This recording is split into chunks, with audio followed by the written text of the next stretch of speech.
오늘은 갈비찜입니다. 근데 돼지고기를 곁들인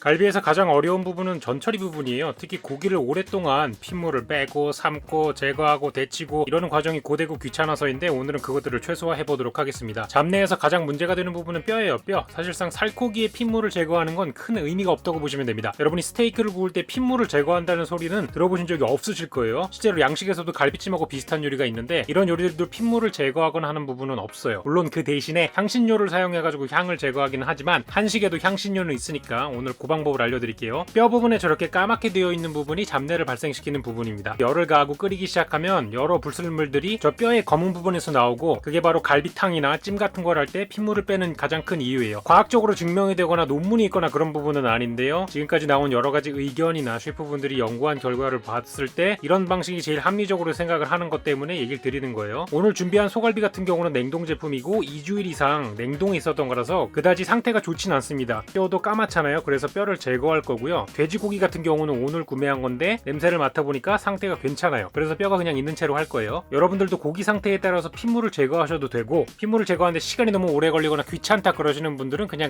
뼈를 제거해 버리시면 괜찮습니다. 양식에서도 브레이징이라고 해가지고 고기를 장시간 소스 같은 거에다가 졸여내는 이런 요리가 있습니다. 그런데 그런 고기들은 실제로 요리를 할 때 핏물을 빼거나 그러지 않아요. 대신에 겉면을 구워가지고 맛을 내거나 바로 그냥 생육을 사용합니다. 자, 일단 겉부분을 구워주시는 게 생각보다 중요합니다. 실제로 양식 요리에서 대부분의 조림 요리를 하기 전에 필수적으로 고기를 구워주는 스킬이 있는 게 이게 마이야르를 통해서 맛을 극대화하기 위해서인데요. 제가 요리를 할 때 기름을 너무 많이 쓰는 게 아니냐, 뭐 지난번에 스테이크 구울 때도 기름이 너무 많지 않냐 이렇게 말씀하시는 분들이 계신데 사실 기름을 쓰는 이유는 열 전달을 극대화하기 위해서요. 기름을 적게 사용하고도 고기의 색을 아름답게 내실 수 있는 부분들이 있으시다면 기름을 적게 쓰셔도 됩니다. 사실 그게 어렵습니다. 쉬운 방법은 아니거든요. 기름이 하는 역할은 뭐냐면 팬에 가지고 있는 열기를 고기의 모든 면에 골고루 전달시켜주는 역할을 해요. 처음에는 소고기를 이렇게 구워볼 거고요. 이런 식으로 기름을 충분히 뿌려주면은 팬이 가지고 있는 열기가 소고기에 기름이 닿은 모든 면적에 골고루 펼쳐져 가지고 모든 면에서 마이야르가 발생하게 합니다. 그 마이야르로 발생한 감칠맛 성분이 어떻게 되죠? 조림 국물로 들어가서 완성이 맛있게 된다. 요리를 할 때 이제 기름이 엄청 많이 튀지 않냐 이런 말씀을 하시는데 사실 저도 기름을 튀는 걸 막을 수 있는 방법은 없어요. 그냥 이렇게 뚜껑을 닫아주거나 저렇게 막힌 뚜껑도 있고 제가 예전에 말씀드린 구멍이 숭숭 뚫린 타공 뚜껑도 있는데 둘 다 2,000원, 3,000원이면 구매하실 수 있습니다. 그런 걸 사용하시는 것밖에 없고요. 고기를 구울 때 기름이 튀는 건 약간 자연의 섭리 같은 거예요. 여러분이 거스를 수가 없습니다. 이런 식으로 구워진 다음에는 기름을 살짝 빼주게 이렇게 트레이에 받쳐가지고 놔두고요. 이 트레이에 대해서 궁금하신 분들은 스텐바트라고 검색을 하시면 돼요. 자, 이번에는 돼지고기를 구울 건데 기름을 안 넣고 구워보겠습니다. 좀 전에 그 소고기 구워주시는 거랑은 조금 약간 템포 자체가 느리죠. 기름을 충분히 넣었을 때보다 고기의 색깔도 지금 듬성듬성 나잖아요. 저 중간에 지금 방금 뒤집은 거 보시면 가운데 부분은 이제 고기가 붕 떠 있어가지고 가장자리만 마이야르가 났죠. 저런 식으로 마이야르가 비는 면이 생기기 때문에 기름을 써주는 거예요. 기름은 저 면에 닿아가지고 모든 면이 다 색깔이 나게 하죠. 그리고 실제로 불을 약간 좀 세게 해가지고 마이야르를 내야 되는데 기름이 없다면 고기가 조금씩 탈 수도 있어요. 그렇기 때문에 기름을 써주는 건 괜찮다. 저런 부분을 보완해준다. 다음은 냄비의 선택인데 조림과 찜용 냄비는 웬만하면 넓은 걸 쓰시는 게 좋습니다. 좁게 될 경우에는 고기가 이제 1층, 2층, 3층 층층이 쌓여지게 되고요. 이럴 경우 가장 아래에 있는 녀석과 가장 위에 있는 녀석이 다르게 익혀집니다. 짜기 정도도 조금 달라요. 맨 밑에 있는 갈비는 씻어 먹고 위에 있는 건 색깔도 달라요. 이게 양념도 다르게 먹었다는 거고요. 좁은 걸 사용하시면 아랫부분이 탈 확률도 높아져요. 그렇기 때문에 고기를 일렬만 펼칠 수 있는 넓은 거를 사용해 주시는 게 좋고요. 펼쳐 주셔가지고 고기를 놓아주시면 되겠습니다. 돼지고기도 이쁘게 펼쳐가지고 넣어주시고 이제 소스를 만들 건데요. 오늘은 이 IDH 음료 배를 사용해가지고 만들 겁니다. 사실 그냥 배를 보통 갈비나 불고기 소스 만들 때 배를 갈아서 쓰잖아요. 근데 배를 갈 수가 없을 뿐더러 배가 하나에 얼마죠? 제가 아까 산 갈비 가격이 한 8,000원인데 배가 배보다 크다. 이런 이상한 상태가 나오기 때문에 그냥 음료수를 사용하고요. 간장 5큰술 넣어주시고 굴소스 2개 넣어주시고 참기름 2개 넣어주시면 되겠습니다. 다진 마늘을 넣어가지고 잡내를 조금 잡아주는 역할을 하고요. 그 다음에 물엿은 2개만 넣어줍니다. 설탕 넣으셔도 돼요. 그래서 이렇게 소스를 부으시면은 고기가 최소한 80% 이상은 잠겨야 됩니다. 그래야 고기가 고기가 익는데 문제가 없기도 하고 양념도 잘 배고요. 저는 여기다가 핫템을 하나 넣을 건데 표고버섯입니다. 표고버섯. 비싸가지고 구매를 못하시는 분들은 그냥 이대로만 해도 괜찮지만 약간 여유가 있으시거나 표고가 있으신 분이라면은 표고를 저렇게 한번 넣어보세요. 이게 완전 밥도둑입니다. 간장 소스랑 고기의 감칠맛을 잔뜩 머금은 버섯 진짜 맛있어요. 자, 여기다가 저는 이제 무도 넣을 건데요. 무 이렇게 토막 내가지고 나오는 제품들이 있습니다. 조금 비싸긴 한데 그래도 남지 않아서 좋게 쓰실 수 있고요. 이런 식으로 토막을 내가지고 넣어주시면 돼요. 보통은 제가 아까 얘기해드린 배나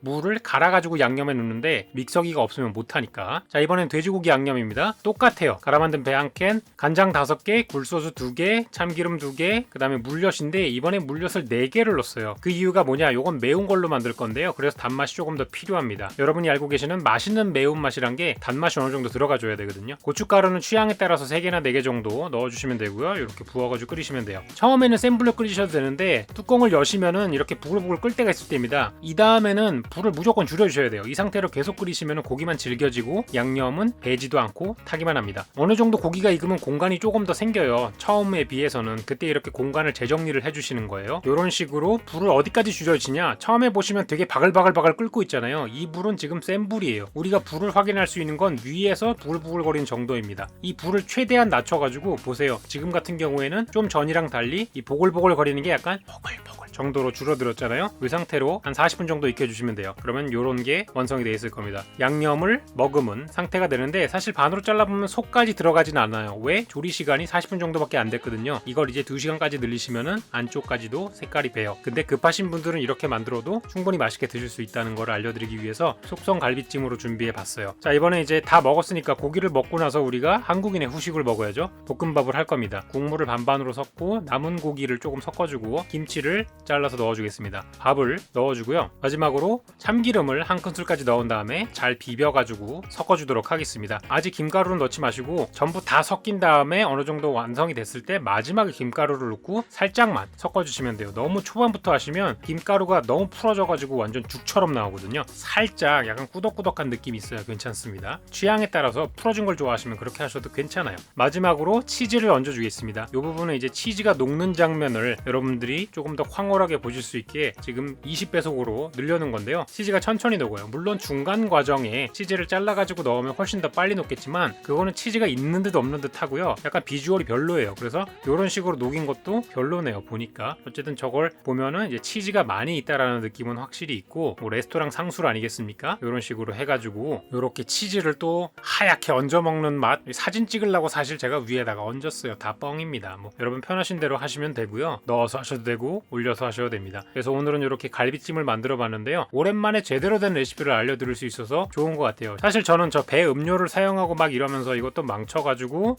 또 개그 유튜브로 만들어야 되지 않나 이렇게 생각을 했지만 오랜만에 괜찮은 레시피가 나왔으니까 요거 집에 가가지고 한번 만들어 보시면 될 것 같고요. 돼지갈비는 지금 화면에 보이시는 게 8,000원 정도, 소고기는 13,000원 정도에 구매를 했고 나머지 재료는 어차피 다 집에 있지 않습니까? 그러니까 오늘도 갈비찜 만들어 가지고 즐거운 식사 하시고요. 저는 다음에 또 새로운 영상으로 찾아오도록 하겠습니다. 안녕.